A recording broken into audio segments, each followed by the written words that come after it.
Sejam bem-vindos e bem-vindas mais uma vez. Estamos aqui, eu hoje e o Daniel somente. A Alessandra hoje não pôde estar com a gente, mas estamos felizes de estarmos mais uma vez aqui falando de um tema que é apaixonante, pelo menos aqui para mim e para o Daniel, que é a tecnologia e inovação.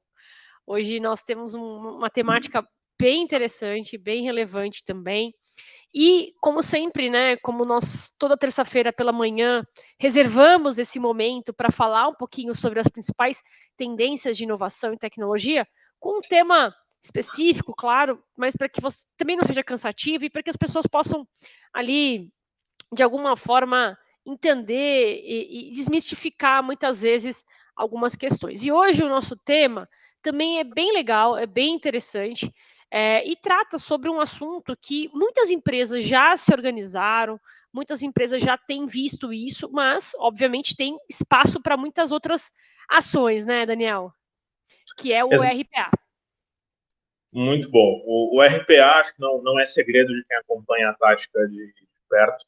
Nós temos uma expertise bem forte nesse assunto.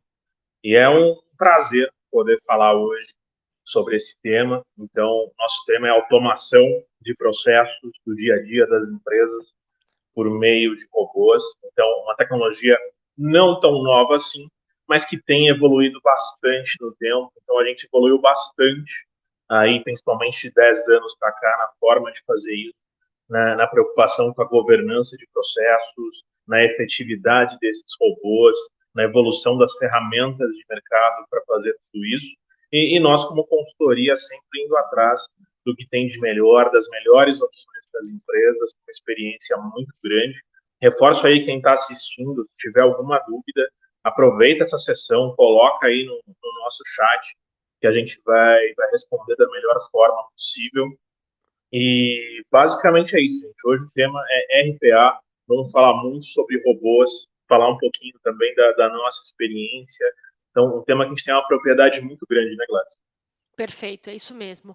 Mas vamos lá, eu acho que tem muita gente que conhece o RPA, automação, mas ainda não conhece e não sabe qual que é a definição de RPA.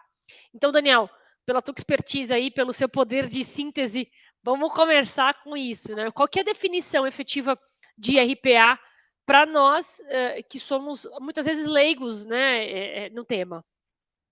Bacana. Acho que é um bom começo. Então, quando a gente fala Robotic Process Automation, o tal do robozinho, o bot, na prática, o que é isso? Então, na sua empresa, o robotic, o robô, ele é como se fosse um funcionário digital. Esse funcionário digital, ele tem um computador próprio para trabalhar. Então, você tem um computador lá que, se você enxergar ele de fora, você vai começar a ver ele trabalhando sozinho. Por quê? Porque dentro dele tem um robô executando uma série de rotinas. Então, que tipo de rotina eu posso colocar dentro de um computador desse? Eu posso colocar literalmente qualquer rotina que eu consiga ensinar o robô a fazer. Então, o robô ele consegue abrir programa, o robô ele consegue editar dados, então ele pode editar em um site, um software, um sistema, no Excel, num documento qualquer. Então, se um ser humano consegue inserir uma informação ou retirar uma informação, né, o robô ele tem o mesmo poder.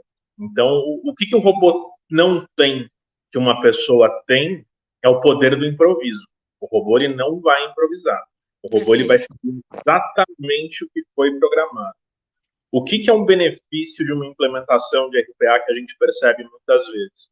Para você fazer um robô ser capaz de fazer uma rotina desse tipo, eu tenho que ter um mapeamento muito forte e um trabalho muito forte com as pessoas para organizar o meu processo, para tornar ele muito bem robotizável, porque, bem ou mal, a gente pode fazer um robô ruim, a gente pode fazer um robô de um processo ruim, mas você tem um ganho potencial também, além da produtividade do robô, que é eu começar a organizar e padronizar os meus processos. Então, se um robô ele é capaz de fazer, né, um processo, e o robô ele é capaz de fazer quase todo o processo que a gente pode imaginar dentro de um escritório, isso quer dizer que eu fiz uma organização muito forte de processos também em torno disso, e isso vai trazer inúmeros benefícios para a minha empresa.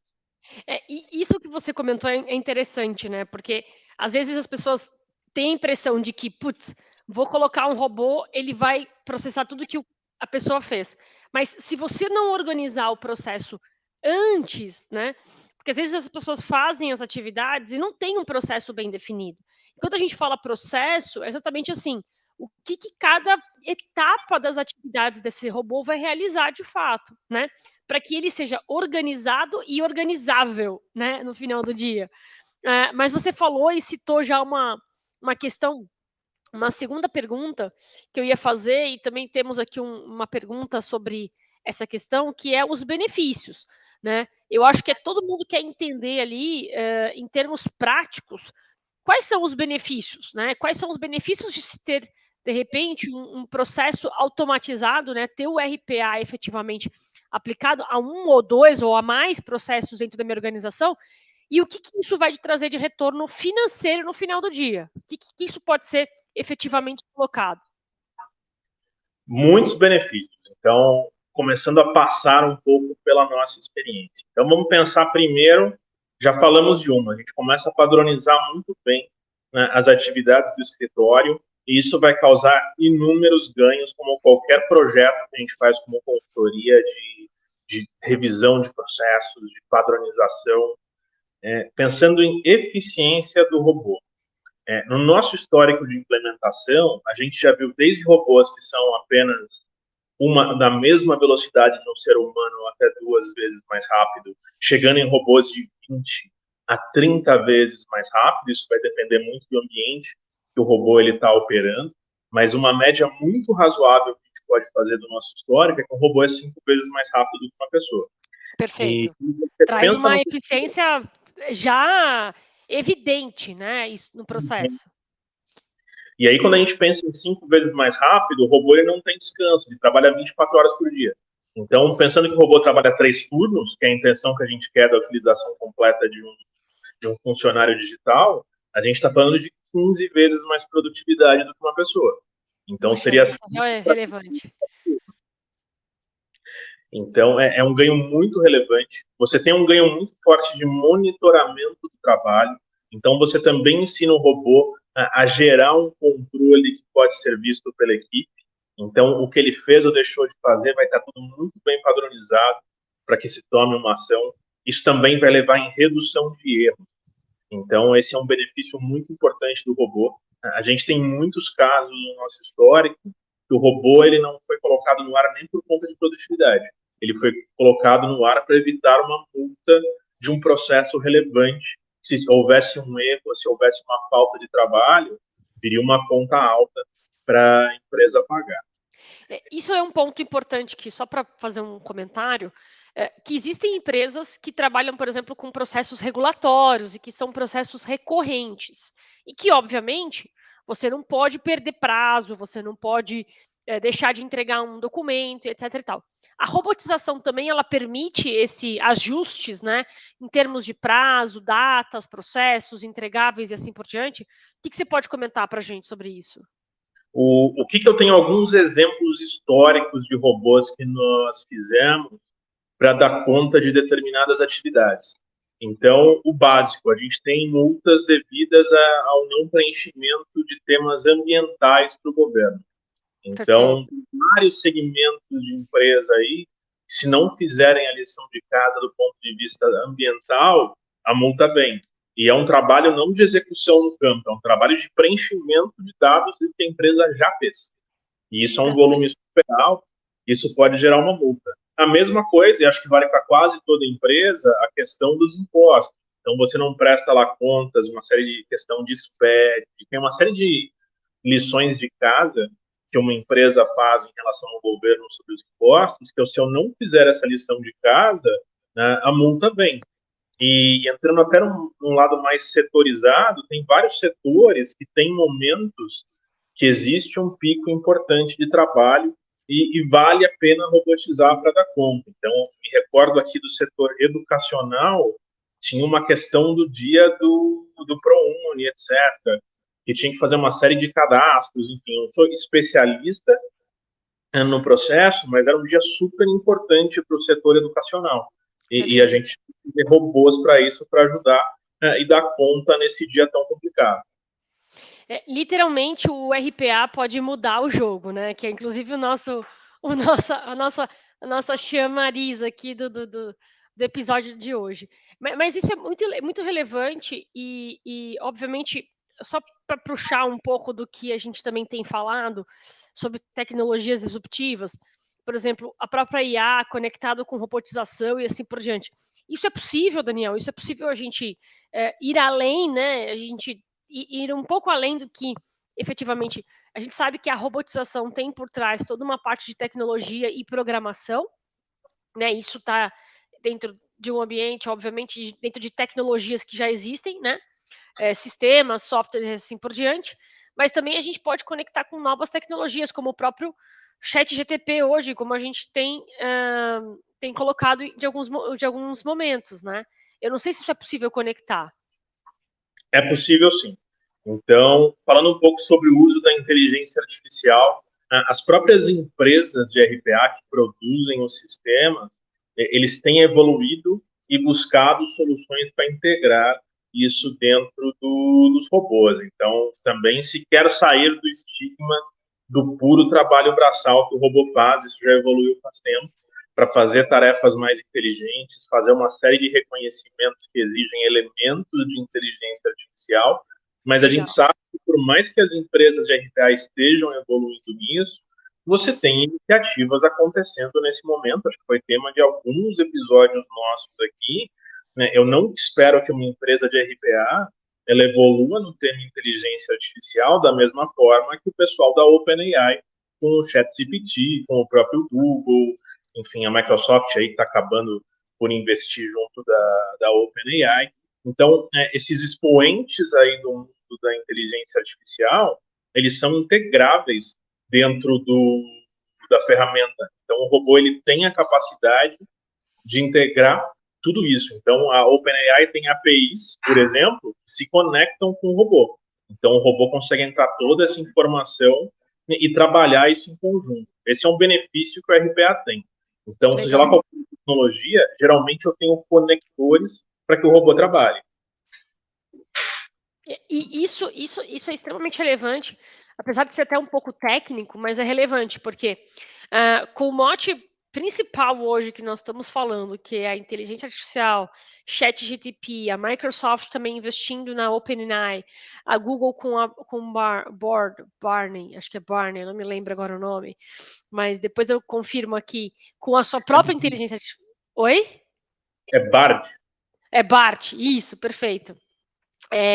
Com a sua própria inteligência artificial, logicamente com modelos diferentes, né? Porque acho que a Google vai cobrar enfim, enfim, vários elementos. E hoje a ChatGPT, por exemplo, a OpenAI tem um pacote Plus, assim, se você assinar e assim por diante, você consegue utilizar. Mas é legal a tua visão em termos práticos de que o RPA também se conecta com o ChatGPT ou com outras soluções de inteligência artificial, porque no final do dia as empresas vão usar a inteligência artificial com a robotização para fazer tarefas que tecnicamente também são bastante rotineiras, né? E são trabalhosas e assim por diante.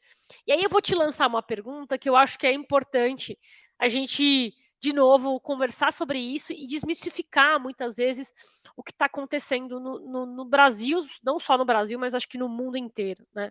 Que é essa questão do medo das pessoas em serem substituídas por robôs, medo de substituídas pela inteligência artificial e assim por diante. Qual é a sua visão sobre isso, em termos práticos? Assim, é, haverá uma substituição? Por exemplo, a gente viu em diversos casos que inúmeras empresas fizeram layoff de equipes de tecnologia, muitas pessoas foram desligadas das suas organizações. Por que disso? Eu tenho uma percepção, né? Eu tenho uma percepção que a inteligência artificial, toda a tecnologia abarcada nessas empresas, criou e foi tão grande, tão expoente, né, que a tecnologia realmente possibilitou ali o desligamento de inúmeros profissionais, né? Mas isso realmente é algo exponencial? O que você acha? E como é que a gente pode tratar isso de forma rápida, até para que a gente esteja na vanguarda, como profissionais que somos, né, na tecnologia e inovação? Boa pergunta. Acho que eu vou dividir em duas partes aí a resposta. A primeira sobre o que tem acontecido com as empresas de tecnologia, depois falar um pouquinho mais sobre a influência do RPA nesse assunto. Acho que esse primeiro, a questão das empresas de tecnologia fazendo grandes demissões, tem uma questão grande de opinião, acho que não tem uma resposta certa sobre o que está acontecendo, mas a gente vive um momento macroeconômico onde essas empresas no passado tinham uma série de aportes financeiros para fazer a escala dessas empresas com o crescimento desenfreado para torná-las lucrativas e manter uma certa estabilidade. Entendo eu que o momento macroeconômico dessas empresas é o enxugar um pouco esse tipo de investimento e torná-las agora lucrativas. Então, a gente tem uma tendência de reduzir um pouco o potencial criativo dessas empresas de expansão para torná-las um negócio consistente para uma segunda etapa, quando a macroeconomia apontar de novo para um investimento forte nesse sentido, né, eles voltam nesse caminho. Então, a gente percebe que eles estão partindo para esse tipo de layoff em tecnologia, muitas vezes de cargos que talvez não agreguem diretamente na ferramenta em si, e isso causou uma certa mudança aí no cenário tecnológico. Lógico que a inteligência artificial chegando, etc., de certa forma, também ajudam sobre isso, mas entendo eu muito mais um fato macroeconômico, assim que a economia voltar a engrenar mundialmente, eu vejo essas empresas de novo contratando bastante e seguindo no processo de inovação. Mas Legal. vamos para o tema de RPA. Acho que esse é um tabu incrivelmente grande que a gente vê no mercado. A gente tem uma preocupação sempre muito grande de chegar no cliente e falar sobre isso, porque a gente percebe que muita gente, quando escuta que um robô ele vai entrar para trabalhar, e como eu falei no começo, ele trabalha por 15 pessoas, bate um pensamento de que eu vou demitir 15 pessoas no nosso trabalho. Isso não é verdade. Então, tem dois fatores importantes para explicar isso. O primeiro é o histórico, é lógico que os cargos vão mudando com o tempo, então o tipo de posição que a gente tem hoje trabalhando não é a mesma que a gente tinha muitos anos atrás, então muitas coisas vão mudando, se transformando, né? As pessoas não ficam sem emprego, elas só vão mudando, né, um pouquinho a forma de trabalhar. Mas isso eu estou pensando num contexto histórico, então daqui a 50, 100 anos, né, como é que a gente está pensando o mundo do trabalho. Mas pensando em Perfeito. curto prazo, o que é importante pensar? A empresa não tem que colocar um robô para demitir pessoas. Então, isso não vai dar certo. Então, você tem que cuidar também de um robô. O robô não é uma coisa que você simplesmente coloca no ar, sai correndo e a empresa anda sozinha. Normalmente, qual que é o cenário que a gente encontra no processo? Você contrata uma pessoa como analista de alguma coisa e quase não tem um analista no Brasil que analisa alguma coisa, porque ele passa o tempo inteiro fazendo um trabalho repetitivo. Então, essa Sim. pessoa faz o trabalho pela qual ela foi contratada, ela não gera, né, o valor esperado quando ela foi contratada, porque ela fica perdendo tempo com esse tipo de tarefinha que um mero robô, por melhor que seja o robô, ele pode fazer. Então, as empresas geralmente que crescem depois do RPA são aquelas que não demitem ninguém e essa pessoa que era um analista, ela realmente começa a analisar a área de trabalho dela, a expertise dela para gerar valor ao negócio e de quebra ela vira uma gestora de robô. Então ela vai Perfeito. cuidar do trabalho do robô do dia a dia, mas ela vai ter um tempo que ela não tinha antes para ajudar o negócio a crescer. Ou seja, ela vai pegar e vai, de fato, fazer com que o que ela deveria fazer desde o início da sua jornada, né? Que é, poxa, você foi contratado para ser analista e o analista analisa no final do dia processos, procedimentos, enfim, né? E entrega os resultados que são esperados por um analista. Não efetivamente ficar imputando dados ou informações que eventualmente não é essa a função, né? Se você vai olhar um job description, por exemplo, existem inúmeras atividades que o analista faz que, na verdade, não faz, porque ele está preocupado em fazer os inputs e tudo mais. Mas essa visão é muito importante e muito interessante em termos objetivos aqui, viu, Daniel? Uma coisa também que eu acho que a gente E essas provocações são importantes para também exatamente, tanto para desmistificar e para olhar para o mercado de forma diferente, mas eu daria um pouco de espaço, vamos chamar assim, para que as pessoas também fossem curiosas e conhecessem um pouco sobre a questão da automação, né?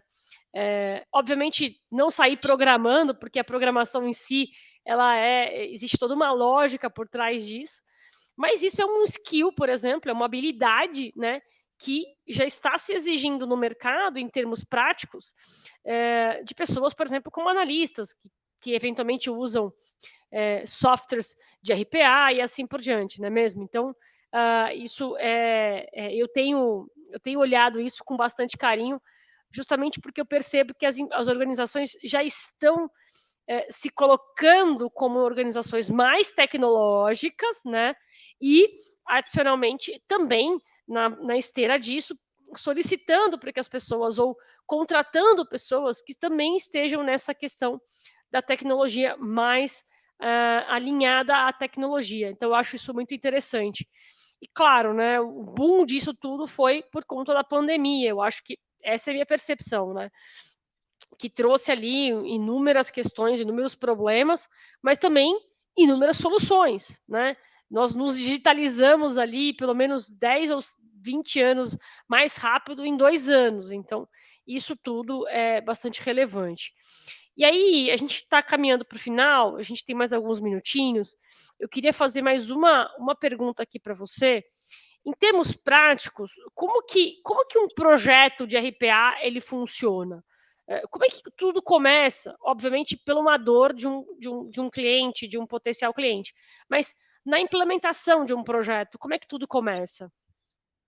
Temos alguns começos possíveis. Então, uma empresa que já tem a visão completa do potencial que o RPA tem, normalmente ele não precisa daquele fogo inicial, a razão para iniciar um projeto, porque eles conseguem enxergar que o potencial e eles dão a partida e começam a robotizar tarefa a tarefa com a certeza de que o resultado vem. Assim, eu como consultor, eu sei que vem, vai ser muito difícil o resultado não vir. Então, mas qual costuma ser o mais comum?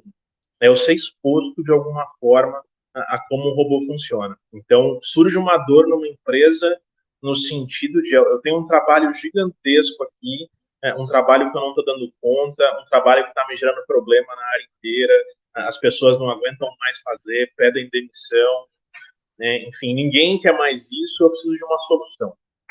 E a gente vai entender esse processo e percebe, olha, é um processo que ele é plenamente robotizável, vem conhecer um pouco aqui da nossa ferramenta e ver esse robô funcionando. Então, as pessoas começam a ver no dia a dia o robô funcionando, então, existe, né, a gente começa a mostrar vídeos para os nossos clientes do robô trabalhando, o pessoal fica assustado, às vezes, de ver que isso existe. Então, fala, nossa, mas isso aqui funciona dentro de casa, né? E às vezes a gente coloca esse robô já dentro da casa dele para entender. Então, É, pode ser algo simples, mas algo que a pessoa olhe o robô trabalhando e fala, opa, isso aqui é possível. Então, isso aqui é uma perfeito. possibilidade real, e o robô, ele realmente veio para ficar. Então, geralmente acontece esse choque inicial nas pessoas, quando cai a ficha da importância do robô. E aí você vai levantando esses processos e é uma conta muito simples de produtividade. Você começa a contar a produtividade que você tem em cada processo, né, o que você está economizando, de repente, em multas com esse processo, a dores de cabeça que você deixa de ter. Então, quanto mais as pessoas são expostas a isso, mais fãs do robô elas ficam. Perfeito. Então, geralmente é isso. A gente vê o primeiro e fala, me dá 50 robôs diferentes. Eu preciso de tudo. Perfeito.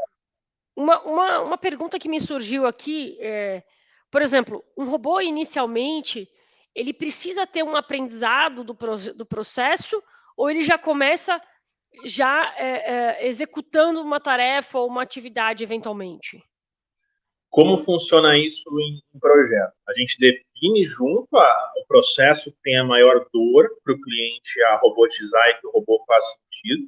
A gente também não quer colocar um robô em um processo que não é ideal para um robô, um processo que tem uma solução diferente de um robô. E aí começa um trabalho muito forte de pessoas. Então, as pessoas vão ter que contar para o time desenvolvedor como que é o trabalho delas. Então, do nosso lado, como consultoria, eu tenho que ter um time de desenvolvedor e eu tenho que ter pessoas que conhecem de processo para participar dessa sessão, porque a pessoa vai mostrar clique a clique, movimento a movimento do computador do que o robô faz e todo o contexto em relação ao processo. Então, quais são as exceções, se de repente o dado vem escrito de um jeito desse lado, o robô tem que sair de outro, em seguida no próximo sistema. Então, é um trabalho muito forte de pessoas. As pessoas vão Perfeito. ensinar o nosso time desenvolvedor, que por sua vez vai ensinar passo a passo para o robô, escrever esse código, colocar o robô para funcionar, e em seguida todo esse grupo acompanhar o trabalho do robô para ver se esqueceu alguma regrinha, para ver se tem algum detalhe que ficou de fora, se tem alguma sugestão de melhoria. Então, o trabalho, geralmente, de um projeto de RPA segue uma lógica muito parecida com essa. Perfeito. E acho que esse, de fato, é o trabalho da inteligência, né? De você entender o processo e fazer com que o robô também possa compreender esse processo, clique a clique, como você falou. Mas você falou até anteriormente uma coisa interessante, por exemplo, empresas que eventualmente tenham ali uma prática de envio de documentações regulatórias para evitar multas e tudo mais. Isso é muito interessante porque o robô pode fazer isso de forma automatizada, claro, desde que o processo esteja bem organizado. Né? Não adianta você ter o robô fazendo, mas não entregando de fato o que o processo exige. Então, o que uma pessoa faria efetivamente?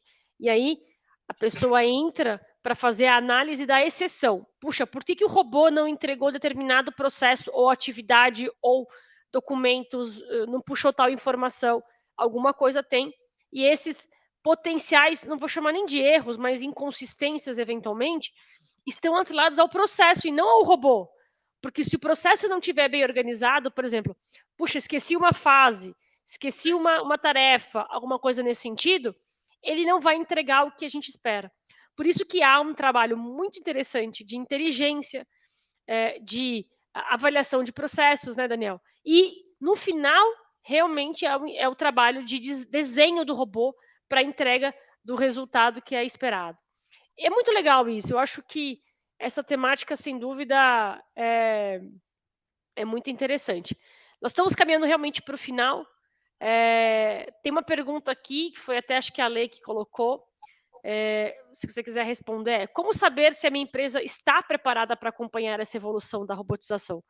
Excelente pergunta, Lei. A Lei não está aqui com nós ao vivo, mas está acompanhando aqui. Essa pergunta é ótima. Vamos responder, Daniel. É uma boa pergunta. O que eu digo da nossa experiência, geralmente a empresa está preparada para a robotização, é uma evolução tecnológica não tão nova assim, e eu consigo fazer isso acontecer de uma forma relativamente simples em diferentes portes de empresa, em diferentes modelos de entrega do robô. Então, o que eu posso dizer sobre as diferenças entre empresas que a gente encontra? Então, o grande desafio para implementar um robô, ele é pura e simplesmente o quão organizado está o meu processo. Então, quando a gente chega numa empresa que não tem a menor ideia do próprio processo, e isso pode parecer maluco para quem está escutando, mas isso acontece. Então, a consultoria não tem uma área de revisão de processos à toa. Então, a gente passa muitas vezes empresas que não fazem a menor ideia da própria tarefa. Então, você tem um turnover alto, ou você tem um time, talvez, que não tem esse elemento de gestão muito bem organizados, nunca pararam para utilizar processos e trabalham sempre no improviso. A nossa implementação de robô, ela vai tender a ser mais demorada, porque a gente vai perder muito tempo na primeira fase tentando organizar esse time. Então, primeiro eu faço uma revisão muito profunda do processo para organizar e depois eu implemento o robô. Então, eu diria assim, toda empresa hoje, né, ela está preparada para chegar nesse ponto do robô, mas a gente talvez tenha um caminho mais longo naquelas que são mais desorganizadas do ponto de vista de processo. Escuta muitas vezes de CFO de empresa, de CEO, falar, minha empresa não tem processos, vem me ajudar, porque está uma bagunça. Eu não sei o que está acontecendo, quem faz o quê, né? Vive tendo problema, vive tendo exceção. processos errados acontecendo. Então, é muito mais trabalhoso implementar um robô dentro desse tipo de empresa.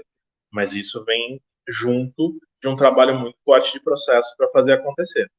Perfeito. Eu diria, inclusive, numa questão de uma maturidade, né? Não significa que empresas que não tenham processos não precisem efetivamente ter uma robotização. O que é necessário antes é um trabalho prévio de revisão de processos, avaliação de processos, entendimento, inclusive, dos principais riscos da companhia, né? Para justamente avaliar se olha, é possível agora a gente implementar ou realmente não, tem um trabalho de uma lição de casa aqui um pouco mais demorada, vamos chamar assim, para que aí de fato a gente consiga fazer essa implementação correta. Olha, estamos já encerrando, Daniel, eu queria que você encerrasse aqui o nosso Tática Trend Labs, mais uma terça-feira, conversando com vocês aqui para falar de tecnologia e inovação. Isso vai virar depois um vídeo lá para o nosso YouTube. Vocês também vão poder acompanhar outras lives como essa. Daniel, se você quiser encerrar, fica à vontade. Excelente, Gladys. Obrigado pela sua companhia mais uma vez. Esse episódio vai logo para o YouTube, e dentro do canal da Tática do YouTube, você indo para os vídeos mais antigos, tem outros vídeos falando sobre o tema de RPA, outros contextos. Então, a Tática tem hoje uma equipe bem grande de desenvolvimento de robôs. É um tema que eu acompanho de perto, né, há muitos anos, venho formando um time grande com projetos relevantes. Então, a gente tem obtido muitos resultados positivos para os nossos clientes. Estamos há muitos anos com a maioria deles fazendo robô, porque tem muita oportunidade no mercado. Então, existe uma mudança muito clara nas empresas sobre a adoção de tecnologia e principalmente tecnologia robótica nos últimos 5 anos. E eu sempre comento isso aqui: não deixe sua empresa para trás nesse assunto. O seu concorrente já está usando robôs e está obtendo bons resultados. Então, qualquer dúvida nesse sentido de como fazer isso acontecer, né, a gente é muito bem fundamentado nesse mercado no Brasil. Vem conversar comigo. É isso aí. Bom, gente, obrigada pelo tempo de vocês. Foram aí uns 30 minutos para falar sobre essa tecnologia tão importante que é a robotização. E, de novo, nós sempre estamos aqui falando de temas inovadores, mas, obviamente, eu não posso deixar de falar do que nós fazemos como Tática Alineo Global. É uma empresa global, com atuação nacional, e nós temos aí inúmeros serviços, assim como a parte de tecnologia, robotização, a parte de auditoria, consultoria, tax, labor, due diligence e um monte de outros trabalhos que a gente faz. Mas óbvio que vocês estão ali super convidados para entrar no nosso site, entrar nas nossas redes sociais e conhecer um pouquinho mais de cada um de nós, dos nossos sócios, do que nós fazemos aqui na firma. Gente, uma excelente semana para vocês. Muito obrigada pelo tempo de vocês e vamos com tudo. Bom dia. Valeu, gente. Tchau, tchau.